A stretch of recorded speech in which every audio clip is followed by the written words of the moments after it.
So இப்போ சில questions இருக்கலாம், இதெல்லாம் நம்மளுடைய யூடியூப் கமெண்ட்ஸில் வந்தது. இதுக்கான ஒரு மாதிரியான ஆன்சர் நீங்கள் கொடுக்க தான் செய்துட்டீங்க. பட் இந்த கொஷின் டிரெக்டாக இருக்கு. கர்ம பயன்தான் எல்லாம் என்றால் முதலில் இந்த ஆத்மா தூய ஆத்மாவாக தானே இருந்திருக்கும். அதற்கு கர்மத்தை புகத்தியது யார்? முதல்ல நான் இப்பிறவியில் செய்யும் கர்மா மறுபிறவியில் தொடரும் என்றால் அந்த செயலை செய்ய தூண்டுவது யார்? நானா அல்லது? நல்ல கொஸ்டின் இது. எல்லா ஆத்மாக்களுமே ஆரம்பத்தில் தூய்மையான ஆத்மாக்கள் தான். இந்த பூமிக்கு வரக்கூடிய எல்லாருமே தூய்மையான ஆத்மாக்களாக வருகிறார். ஆனா எல்லாவற்றுக்குமே ஒரு நியதின்னு ஒண்ணு இருக்கு. அதாவது எப்படி கர்மத்தின் விதியை சொல்கிறோமோ அதே போல இயற்கையின் விதி என்னவென்றால், ஒவ்வொரு பொருளும் உபயோகிக்க அதனுடைய சக்தியை இழக்கும். லா ஆஃப் என்ட்ரோபின்னு சொல்லுவாங்க. எந்த பொருளும் ஒரு எனர்ஜிலிருந்து இன்னொரு எனர்ஜி மாறுகிறது. இந்த எனர்ஜி கன்வர்ஷன் நடக்கும் பொழுது எந்த ஒரு எனர்ஜியும் 100% இன்னொரு ஆங்கிளில் கன்வெர்ட் ஆகாது. There will be some loss, கொஞ்சம் நஷ்டம் ஏற்படும். அதுதான் இன்னைக்கு இருக்குது. ஸோ 100% எஃபிஷியன்சி எந்த மிஷினும் டெவலப் பண்ண முடியாது. ஸோ அதே போல ஆத்துமாக்கள் தான் செய்யக்கூடிய கர்மத்தில் கொஞ்சம் அந்த தரம் இறங்கி கொண்டே வர ஆரம்பிக்கும். சரி, சகோதரர் கேட்ட மாதிரி நாங்கள் தூய்மையாக தானே இருக்கிறோம், யார் அதை ஆரம்பிக்கிறது? அதான் இயற்கையுடைய நியதி.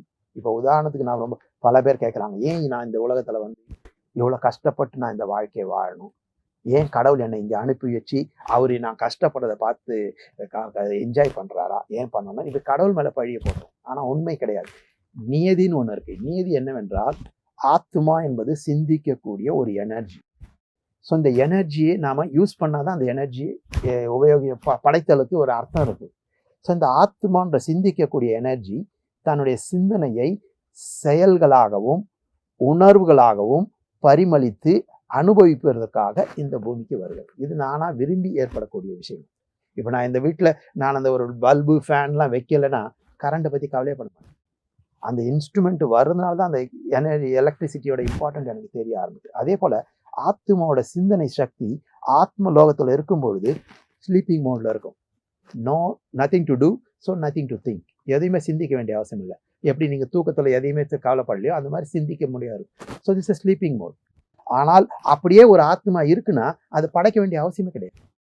ஸோ அதனால் அந்த ஆத்மா மேலேருந்து கீழே இறங்கி வருது. எதுக்காக வருதுன்னா, அந்த சிந்தனை சக்தி செயல்களாக மாற வேண்டும், அடுத்தவரோட பழகும் வேண்டும், அப்போ அந்த பழகும்போது அவருக்கும் இவருக்குள்ளே அந்த அன்பு என்பது ஏற்படும், நட்பு என்பது ஏற்படும், உதவி என்பது ஏற்படும், அமைதி, சுகம், சந்தோஷம், பொறாமை, வெறுப்பு, இந்த எல்லா உணர்வுகளையும் எக்ஸ்பீரியன்ஸ் பண்ணதான் லைஃப். ஸோ இந்த எக்ஸ்பீரியன்ஸ் ஆக்டிவ் மோடில் வரதுக்காக, ஸ்லீப்பிங் மோட்லேருந்து ஆக்டிவ் மோடில் வரும்பொழுது ஆட்டோமேட்டிக்காக ஆத்மா செயல்களை செய்துதான் தீர வேண்டும். கர்மாக்கு வந்தால் அந்த செயல்கள் செய்யும் பொழுது முதல்ல சொன்ன மாதிரி நீங்க செய்த செயல்கள் 100% கன்வெர்ட் ஆகாது. ஸோ அப்போ கொஞ்சம் லாஸ் இருக்கும். நான் முதல்ல போனதுலேயும் சொல்லியிருந்தேன், தாய் வைத்து நான் மேலே இருக்கிற ஆத்மா 100% பியூரா இருக்கு.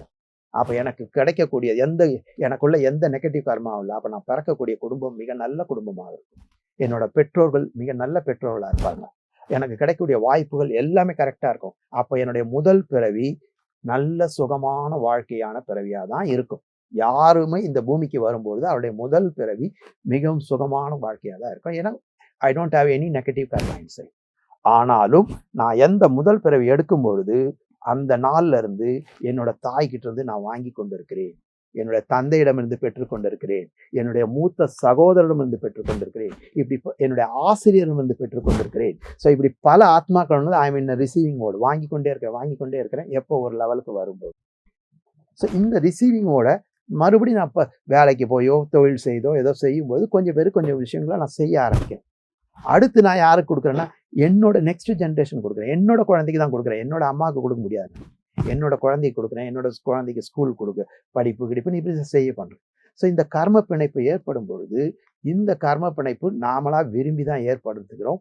ஏனென்றால் இந்த பூமிக்கு ஆத்மாவானது வந்து நடிக்க வேண்டும் என்பது நியதி. எல்லா ஆத்மாக்கள் எப்படி ஒரு நாடகத்துல 100 ஒருத்தர் நான் கேட்குறேன், என்ன பண்றீங்கன்னா, நான் அந்த நாமத்தில் நடிச்சிருக்கிறேன்றார். நான் நடிச்சிருக்கேன்னு சொன்னேன்னா உங்களை எங்கேயுமே பார்க்கலையே, எந்த சீனுமே பார்க்கலையே நான் அப்படின்னு கேள்வி கேட்டா, இல்லை நான் நடிச்சிருக்கிறேன், ஆனால் மேடைக்கு பின்னால இருந்தே நான் உட்காந்துட்டு இருந்தேன்னா அவர் நாங்கள் நடிக்கிறா ஏற்றுக்க மாட்டோம். அட்லீஸ்ட் ஒரு சீனாவது அவர் ஏதோ ஒரு 10 பேர் கூட ஒரு என்ன சொல்லுவோம், அந்த குரூப் ஆக்டராவது வந்து நடிச்சிருந்தாருன்னா நான் தான் அதுன்னு சொல்ல முடியும். ஸோ அந்த மாதிரி இயற்கையோட நியதி, ஒவ்வொரு ஆத்மாவும் இந்த பூமிக்கு வந்து கர்மங்களை செய்ய வேண்டும் என்பது நியதி. ஸோ இங்க கர்மங்கள் செய்யறனா உடல் வேணும். ஸோ உடல் வேணும் பொழுது இந்த கர்ம பிணைப்புக்கு வருவோம். ஆனால் என்ன விஷயம்னா, ஆரம்பத்துல நாம் சுகத்தை என்ஜாய் பண்ணணும். சுகத்தை என்ஜாய் பண்ணும்போது யாரும் வந்து எனக்கு ஏன் இந்த வாழ்க்கை, நான் நம்ம மோட்சத்திலே இருக்கலாமான்னு கேட்கல. ஆனா இன்றைய வாழ்க்கை படிப்படியாக அந்த சுகமான லெவல், சொர்க்கம்ன்ற லெவல்ல இருந்து இன்னைக்கு நரகம்ன்ற லெவல்ல வந்திருக்கிறோம். ஸோ இந்த நரகம்ன்ற லெவல்ல வரும்பொழுது மிக மிக துக்கத்தை அனுபவம் செய்து கொண்டிருக்கும் பொழுது, இந்த துக்கத்துக்கு மேல் அந்த அமைதியே மேல், மோட்சமே மேல்ன்ற அளவுக்கு வந்ததுனால இதை விட அது மேல்னு நினைக்கிறோம். இப்போ ஒண்ணுக்கு கரெக்டா சொல்ல போனோம்னா, ஒரு நீங்களே பார்க்குறீங்க, வேலைக்கு போறீங்க, எல்லாம் செய்யறீங்க, ரொம்ப டயர்டா வீட்டுக்கு வரீங்க. வீட்டில் வந்தவுடனே உங்களை வாங்க சாப்பிடுங்க சொல்றான். நீங்க என்ன சொல்றீங்க? இல்லை, I am very tired, I want to take rest. எனக்கு சாப்பாடு கூட வேண்டாம், நான் ரெஸ்ட் எடுத்தா போதும். ஸோ அந்த ரெஸ்ட்டை யார் எடுக்கிறீங்க? நீங்க தான் விரும்பி எடுக்கிறீங்க. நீங்க ரெஸ்ட் எடுக்கிறீங்க. ஒரு 6 மணி நேரம் 7 மணி நேரம் நல்லா ரெஸ்ட் எடுக்கிறீங்க. காலையில யார் எழுந்துக்கிறது? நீங்க தானே. நீங்க விரும்பி தானே ரெஸ்ட்டுக்கு போனீங்க.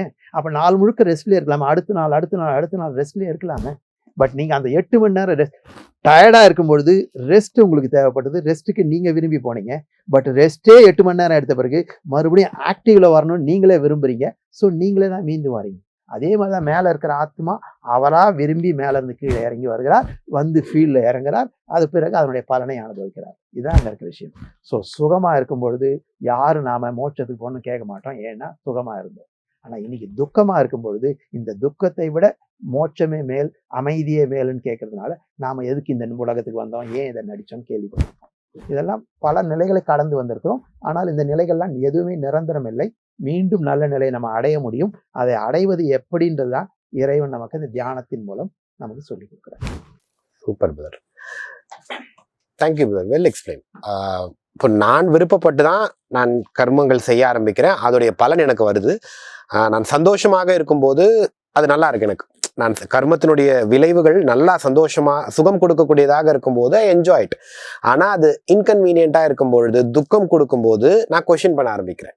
பட் இந்த நாலேஜ் எப்போ வந்து நான் செய்த கர்மம் தான் எனக்கு திருப்பி பிரதிபலனாக வருது அப்படின்ற அவேர்னஸ் எனக்கு வரும் பொழுது, தென் நான் என்னுடைய கர்மங்கள் மேலே அவேர்னஸ் கொண்டு வருவேன்.